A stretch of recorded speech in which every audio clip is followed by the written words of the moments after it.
নমস্কার বন্ধুরা, ভক্তিমূলক কথা চ্যানেলে জানাই আপনাদের সকলকে স্বাগত। বন্ধুরা, আশা করছি ঈশ্বরের আশীর্বাদে আপনারা প্রত্যেকেই ভালো আছেন এবং সুস্থই আছেন। আমাদের প্রতিটি হিন্দু গৃহস্থের বাড়িতেই একটি বিষয় প্রায় কমন দেখা যায়, যে আমাদের প্রত্যেকটি বাড়িতেই ঠাকুর ঘর থাকে। হয়তো কোনো বাড়িতে স্বতন্ত্রভাবে ঠাকুর ঘর থাকে, অথবা কোনো বাড়িতে একটি ঘরের সঙ্গেই যুক্ত অবস্থায় ঠাকুর ঘর করা হয়ে থাকে। আর এই ঠাকুর ঘরকে আমরা সর্বদা পরিষ্কার পরিচ্ছন্ন করে থাকি, কারণ আমরা বিশ্বাস করি যে ঈশ্বর আমাদের বাড়ির মধ্যেই রয়েছেন। কিন্তু আপনি জানেন কি, যদি আপনার গৃহের মধ্যে ঠাকুর ঘর থাকে অথবা ঠাকুর ঘর বানানোর পরিকল্পনা করছেন, তাহলে সেক্ষেত্রে ঠাকুর ঘরে অবশ্যই কিন্তু এই জিনিসগুলি রাখা প্রয়োজন। কারণ এই জিনিসগুলি আমাদের শাস্ত্রমতে অত্যন্ত পবিত্র সামগ্রী, এবং সব থেকে বড় বিষয় যে এই জিনিসগুলি আমাদের ঠাকুর ঘরে অবশ্যই রাখা প্রয়োজন এই কারণ মা লক্ষ্মী সেই গৃহের উপর সর্বদা প্রসন্ন হন।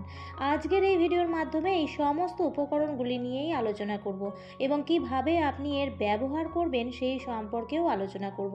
চলুন বিস্তারিত আলোচনায় প্রবেশ করা যাক। তবে তার আগে আমার সকল দর্শক বন্ধুদের একটাই অনুরোধ করব যে আজকের ভিডিওটি সম্পূর্ণরূপে দেখুন, এবং দেখার পর যদি ভালো লাগে তাহলে অবশ্যই ভিডিওটিতে লাইক করবেন এবং কমেন্টসে লিখবেন জয় মা লক্ষ্মীর জয়। এবং বন্ধুরা, ভিডিওটি শেয়ার করে দেবেন আপনাদের নিকট আত্মীয় স্বজন এবং বন্ধু বান্ধবদের সাথে। পরিশ্রমের সঠিক ফল পাওয়ার ইচ্ছা আমাদের সকলের মধ্যেই থাকে, কিন্তু অনেক সময় দেখা যায় যে প্রচুর পরিশ্রম করা সত্ত্বেও তার উপযুক্ত ফল আমরা পাই না।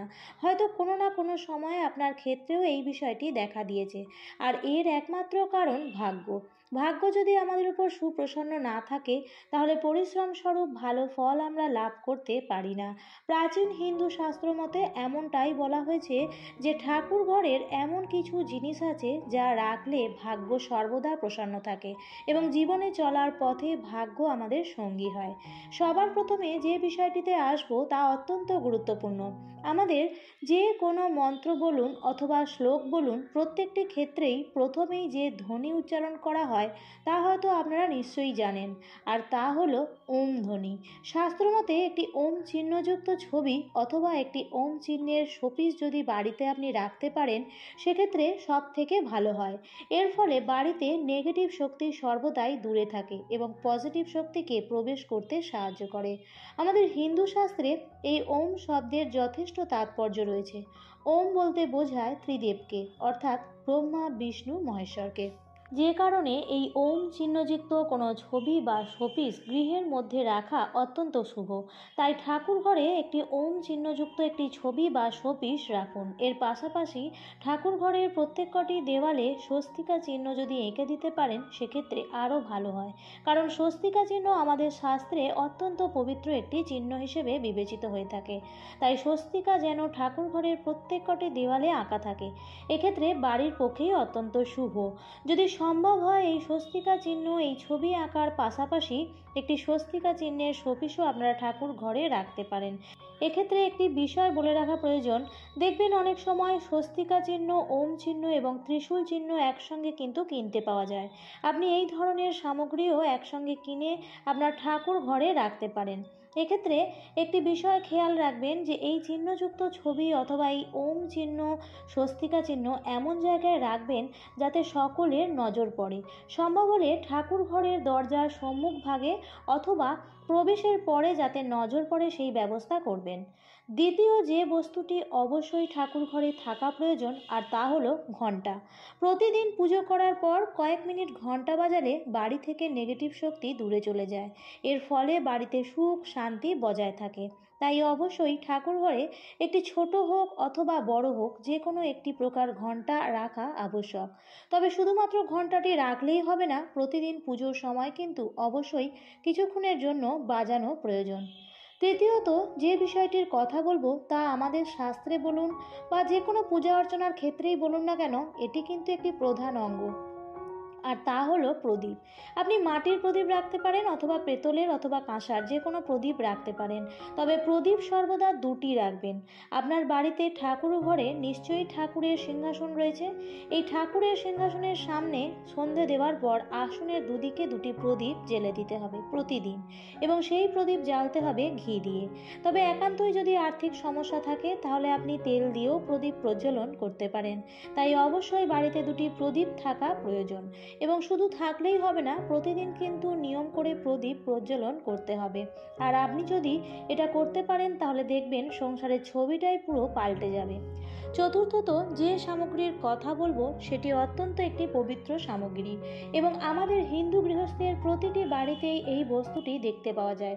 এক্ষেত্রেও এই বস্তুটি কিন্তু দুটি আপনাকে রাখতে হবে। আর এই বস্তুটি হলো শঙ্খ। শঙ্খ দু ধরনের হয়ে থাকে, একটি হলো দক্ষিণাবর্ত শঙ্খ, যাকে আমরা জল শঙ্খ বলে চিনি, আর এই শঙ্খের দ্বারা পূজা করা হয়। আর অপরটি হলো বামাবর্ত শঙ্খ, যাকে বাজানো শঙ্খ হিসেবে আমরা চিনে থাকি। কোনো একটি হিন্দু গৃহস্থের বাড়িতে এই দুই ধরনের শঙ্খই কিন্তু থাকা প্রয়োজন। দক্ষিণাবর্ত শঙ্খের দ্বারা প্রতিদিন গঙ্গার জল দিয়ে পুজো দেওয়া প্রয়োজন এবং তার পাশাপাশি প্রত্যেক দিন সন্ধেবেলায় কিন্তু বামাবর্ত শঙ্খ 3বার অন্তত বাজানো অবশ্যই প্রয়োজন। কোনো গৃহে যদি শঙ্খধ্বনি প্রতিদিন বাজানো হয় তাহলে সেক্ষেত্রে ধনদেবী লক্ষ্মী যেমন প্রসন্ন হন, ঠিক তেমনই ধনদেবতা কুবেরও যথেষ্ট প্রসন্ন হন, যার ফলে অর্থের অভাব বাড়িতে খুব একটা হয় না। তাই ঠাকুর ঘরে অবশ্যই শঙ্খ রাখতে হবে এবং দু ধরনের শঙ্খই রাখতে হবে, দক্ষিণাবর্ত শঙ্খ এবং বামাবর্ত শঙ্খ।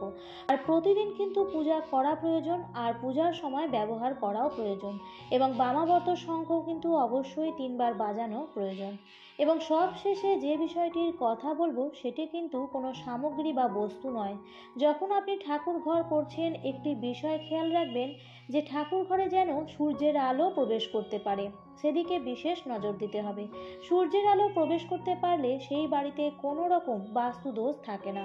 দিনের কোনো না কোনো একটি সময়ে সূর্যের আলো যাতে প্রবেশ করে ঠাকুর ঘরে, এমন স্থান দেখেই কিন্তু ঠাকুর ঘর নির্বাচন করা দরকার। এই কারণেই বাস্তুশাস্ত্র অনুযায়ী কিন্তু বাস্তু নির্মাণ করার কথা বারবার বলা হয়ে থাকে। তাই যদি আপনার গৃহে ঠাকুর ঘরের এই ধরনের সুব্যবস্থা থাকে যেখানে সূর্যের আলো প্রবেশ করে, তাহলে সেক্ষেত্রে খুবই ভালো এবং সেই গৃহে বাস্তু দোষ কিন্তু অনেক কেটে যায়।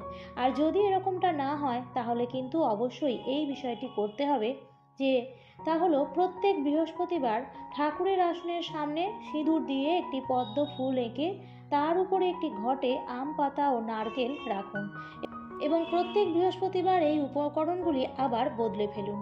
এই নিয়ম করলে মা লক্ষ্মী সদা সর্বদাই সেই গৃহে বিরাজমান থাকেন এবং এর ফলে গৃহে যে বাস্তু দোষ থাকে তাও অনেকটাই কাটানো সম্ভব।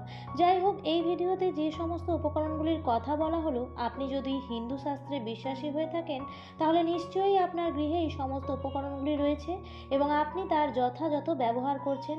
তবে অধিকাংশ বাড়িতেই দেখা যায় এই যে উপকরণগুলি হয়তো রয়েছে কিন্তু সেগুলি সৎ ব্যবহার তারা করেন না। তাই এই বিষয়টি একদম করবেন না। এই জিনিসগুলি আপনারা কিনে থাকলে অবশ্যই তার সঠিক ব্যবহার করুন এবং এর সঙ্গে নিজের কর্ম করতেও কিন্তু কখনোই ভুলবেন না। আমার আজকের পর্বটি এই পর্যন্তই। ভিডিওটি দেখে যদি ভালো লাগে তাহলে অবশ্যই ভিডিওটিতে লাইক, কমেন্ট, শেয়ার করবেন বন্ধুরা। আর আপনি যদি এই ভিডিওটি আজ প্রথম দেখে থাকেন তাহলে এই ধরনের ভিডিও পাওয়ার জন্য চ্যানেলটিকে সাবস্ক্রাইব করে পাশে থাকা নোটিফিকেশন বেল আইকনটির অল লেখাটিতে ক্লিক করে রাখবেন। আবার দেখা হবে পরবর্তী নতুন ভিডিওতে। ভালো থাকবেন, সুস্থ থাকবেন, ধন্যবাদ।